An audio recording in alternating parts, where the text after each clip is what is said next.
This incredible video is brought to you by Squarespace. Whether you need a website, domain, or online store, make it with Squarespace. Hey, look at that. Look at that. I don't exactly know. I don't know what she looks like at all. I guess I should explain what we're doing. Hi, it's me from the future talking about the past. I don't know. So 2 years ago, I released a video about the stage play Harry Potter and the Cursed Child, specifically what I didn't like about it. 6 months later, I made a follow-up video explaining how I would rewrite the story. Go watch them if you want, I don't care. An unintended side effect of releasing those videos is that at least once a week, I get an email from a Harry Potter fan, either A, begging me to write my version as a fanfic, 2, begging me to let them write my version as a fanfic, or D, begging me to collaborate with them on a fanfic in which I do all of the work and they get all of the credit. Seriously. So a month after I released Let's Fix Harry Potter and the Cursed Child, I got this email from a girl named Kenna. Dear Mr. McConnell, my friend and I came across your video Let's Fix Harry Potter and the Cursed Child. We loved your story. With your permission and/or creative input, we'd love to partner with you to write this story as an unofficial continuation to the Harry Potter series. To which I responded, no. To which she continued, if you are not interested in partnering, we would like to obtain your expressed permission to use elements of the story you have reworked towards our own adaptation, crediting you of course. To which I responded, I guess. I wrote it off with dozens of other emails I get from young fan fiction writers, which by the way, if you are a young fan fiction writer contacting me to save you the time, the answer is no. I'm sorry, I just have too many obligations these days to commit myself to something like that. But good on you if you do, and good luck to you. But then on June 12th of this year, I got another email from Kenna, basically telling me, hey Austin, just a heads up, we went ahead and wrote the script by ourselves like we said we would. The play was accepted by the Hollywood Fringe Festival, it's been running in theaters for a few weeks, and we totes magoats forgot to put your name in the program as the inspiration. Sorry. To which I responded, wait, seriously? Turns out, yes, seriously. She then sent me a copy of the screenplay called 19 Years Later and a link to the play's official website where they had cast and crew listings and a place to purchase tickets. And my immediate thought was, can I come see it? And she was like, sure, I'll reserve you some tickets. So my buddy Lance and I booked a flight the very next day to Los Angeles, and before we knew it, we were meeting Kenna and a couple of the cast members at, what was it called? Griffith Observatory to interview them about the show. Anyway, that should bring you back up to speed. Boy, was I dressed like a dad that day. Hello. And you're Kenna? Yes. And you are Connor? Boris. Nice to meet you. Nice to meet you. I'm Austin. Hi. So, I don't know, where do you want to go? Well, there's some nice spots up there in the park. It's a bit of a hike. Okay. But let's do it. Why not? What's a bit of a hike? It's like 10 minutes. Okay, I can do that.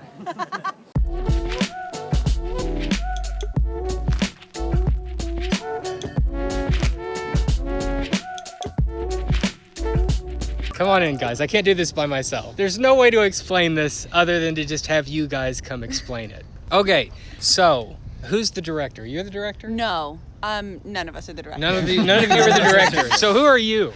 I wrote it.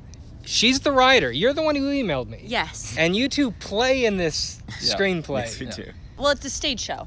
It's a stage. I keep forgetting it's not a script. It's an actual production. Like Yes. you've put together your actors, Right. and you're on a stage.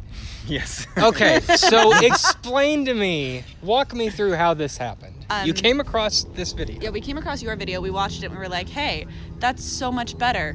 What if we wrote it? And we'd been planning to go, we wanted to go to the Hollywood Fringe Festival anyway, which is when we emailed you. And I blew you off. Well, you said, I don't really want to write it. If you want to say it's inspired, fine. And so we were like, okay, cool. So we did. Right. We had a staged reading in October, which in March we started rehearsing for a full-mounted production for the Hollywood Fringe Festival. We were accepted to the festival. It just kind of all came together. And every single performance has been sold out. And it's been getting reviews all over the place. So And this is now- like, this is not a joke. No. This is actually a show that's actually Yeah. playing. Like, people watching this video can watch it. They Yes. can buy tickets and go see it. Yes. Okay, so first of all, I feel like I should explain myself because I feel like I'm going to come off bad in this video. And I don't like that. So when you emailed me and you said, hey, would you like to work on this thing that we might submit to the Hollywood Fringe Festival, is that what it's called? Yes. when I see the word festival, I think film festival. Oh, no. So when you say, hey, we're going to make this thing and we're going to submit it to a film festival, I think it's a couple kids, maybe they're in their backyard, they're going to make a Harry Potter fan film, and they're going to submit it to a festival, and it's going to get rejected like all other films that are made by, kids in their backyard. But when you emailed me back, first of all, I found out it was a stage play. But secondly, I found out like you guys actually are serious. You made this entire production. So is this something you all do regularly? Is this like a group of friends that do these stage shows, or how are you all connected? I was the primary writer for it. We're all actors. Right. We're actors by trade. My dad has a PhD in screenwriting, so I grew up around writing. I've written novels since I was little. Wow, okay. So writing is kind of my thing. It's what I've done since I was young. I've never mounted a full-scale production of my own work before. And after you wrote it, what happened then? We had like I said, we had the staged reading, which for those of you who don't know, a staged reading is a bunch of actors on stage with minimal blocking, holding scripts in their hands. Right. But we were in full costume. We did have wands. Right. So for a long time, things didn't happen until February. One of the girls from that production who actually plays Hermione contacted me and said, hey, I still want to do this. And so I brought her in as director. She came onto the production team, and we found the theater, the Hobgoblin Theater, which is such a perfect name for a Harry Potter show. Right, the Hobgoblin Theater, yeah, absolutely. So we had the Hobgoblin, and they offered us an incredible deal for the show, for mounting it there, and we were accepted to the Hollywood Fringe Festival, because not everyone that applies gets to perform the show. So we were accepted, and then we cast the show, we got actors. And so that's where you guys come in. Mm-hmm. Yeah, that's right. So let's start with you. Yeah. Boris. Yes. Look at that. I remembered. How did you get to sit right here? I should probably admit now that I've actually never read The Cursed Child. All right. I was... Is this the first that you're hearing of this? Yeah. Yeah. Sorry. Okay. But I became familiar with it through your video. And so So the first exposure you have to this book is me tearing it to pieces. Yeah. Okay, I like it. I watched your video, I really liked it, and then I get a message from a friend of mine saying, hey, a friend of mine is casting a Harry Potter show, do you want to audition? Right. I was like, sure, I like Harry Potter. So I get in contact with Kenna, and she's really nice, and she sends me all the sides, and I do a tape, and I'm reading the script because she sends me the whole script, and I realize, hold on, Harry just cast Avada Kedavra. I think this is now starting. Spoilers! You can bleep it out. You can bleep it out.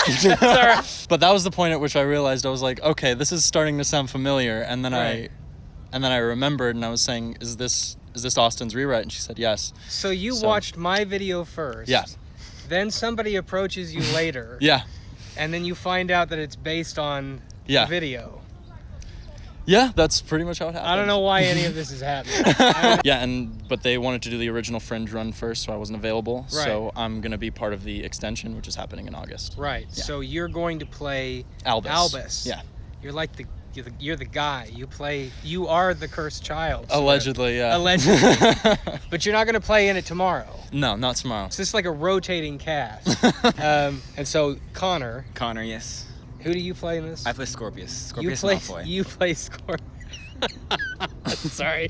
This is ridiculous. You play Scorpius. I play Scorpius. Okay, so tell me how you got to be where we are right now. I met Kenna, fabulous writer over here. We were doing another show together. It was my first play ever doing West Side Story. Right. We became really good friends on backstage, and she was working on this show, this production. She was kind of building it and had this team, and she was looking for actors, and she knows I'm obsessed with Harry Potter. I'm a huge fan. So she was like, hey, would you actually be interested in working on this thing that I wrote?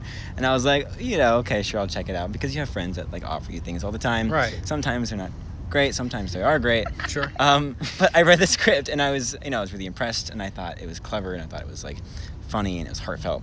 So I was like, let's go for it. And, I came in, and I've been having a blast ever since. You're going to be playing Scorpius in tomorrow. what we're going to watch tomorrow. Yes, absolutely. Yeah. So we're going to go to this thing, and we're going to actually watch it. Yeah, you will see me I tomorrow. want to see this show. So you're a big Harry Potter fan. I'm a huge I have to Harry Potter ask fan. you, what's your opinion on The Cursed Child? You can have a completely different opinion than me. That's totally fine. No, I'm not one of those crazy internet guys who his says you have to think what I think on this. no, that's I was not a big fan Right. of Cursed Child. You can still be a Harry Potter fan and not be a fan of a certain It won the part of Tony. it. So. Right. It did. It won a lot of Tonys. It did win the Tonys, It won a yeah. lot of Tonys, I've actually. seen it, and it's wonderful to watch in Yeah, person.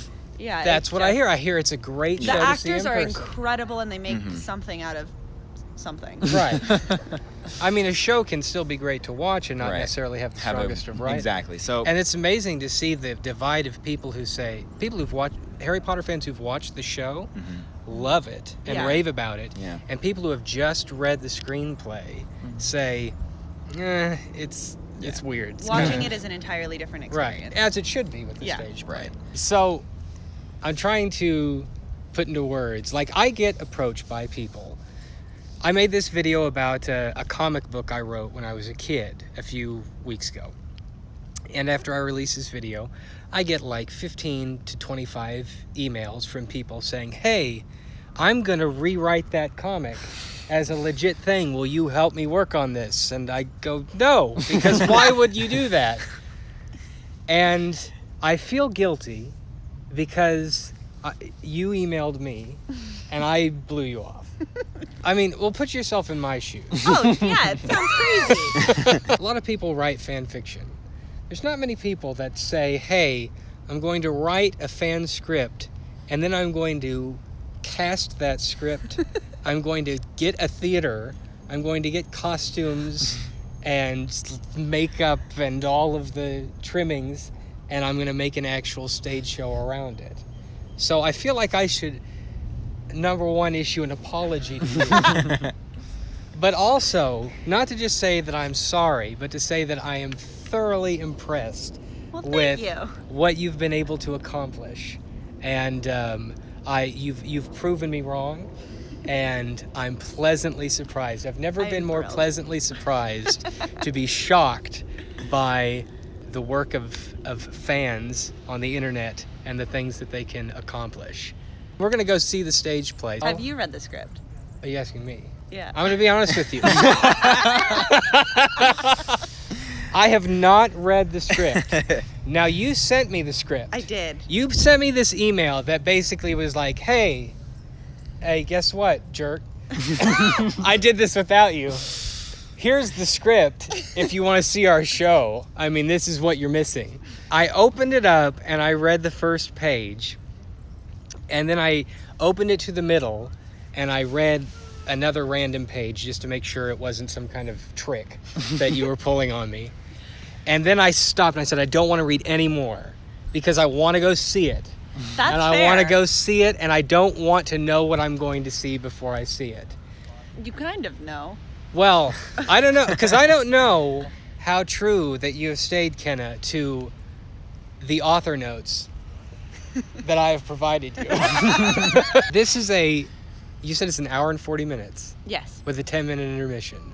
Yes. It it's is full a show full stage show. yeah. with light up on sound effects. There are sound Costumes. effects. There are sound I can't effects wait to there. go see this. Full costume. I'm so excited. So it's not the curse. It's called 19 Years Later. Yes. Okay, and it's gonna be running in August. Yes. Okay, pick which camera you want and tell people when and where. It's going to be at the Studio Space Theater in Hollywood. It's studio/space theater in Hollywood from August 15th to August 26th. There are 14 shows.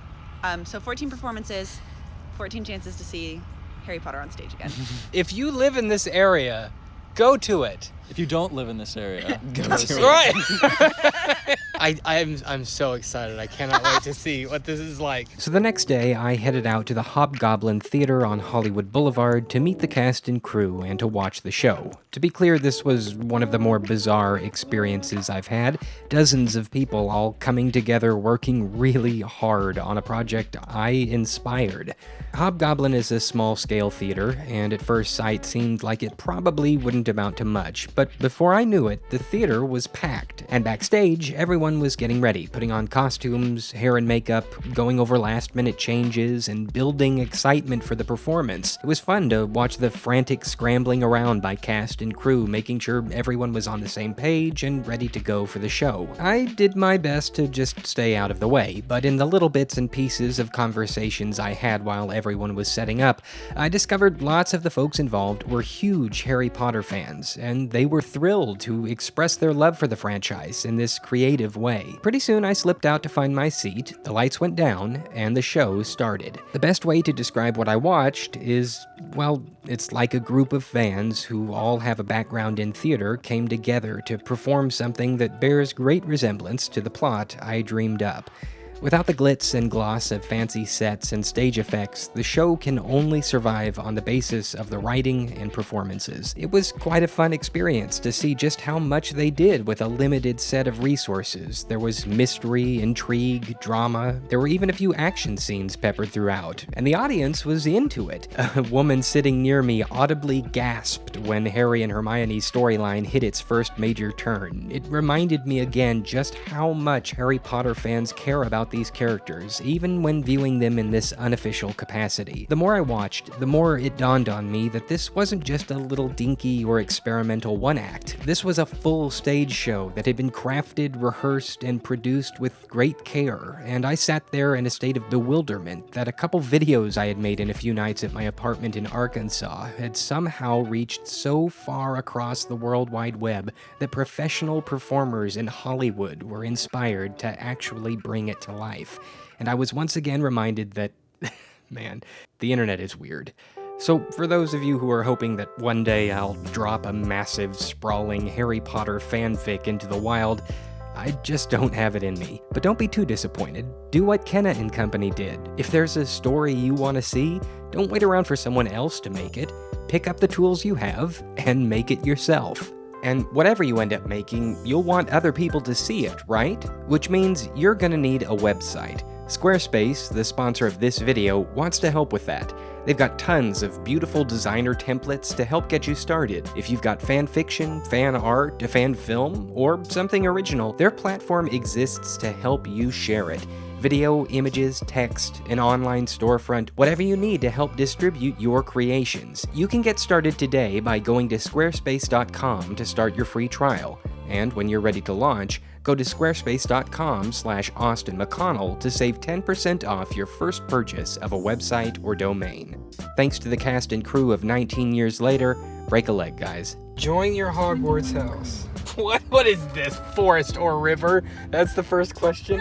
Which would you rather be? Envied, imitated, trusted, praised, feared? Oh, here's a good one. This is my favorite one of the entire one. Left or right? I knew this would be it. I knew this would be it. Congratulations on being sorted into Gryffindor. Yeah! What is he? So Oh, he's a salty. Slytherin.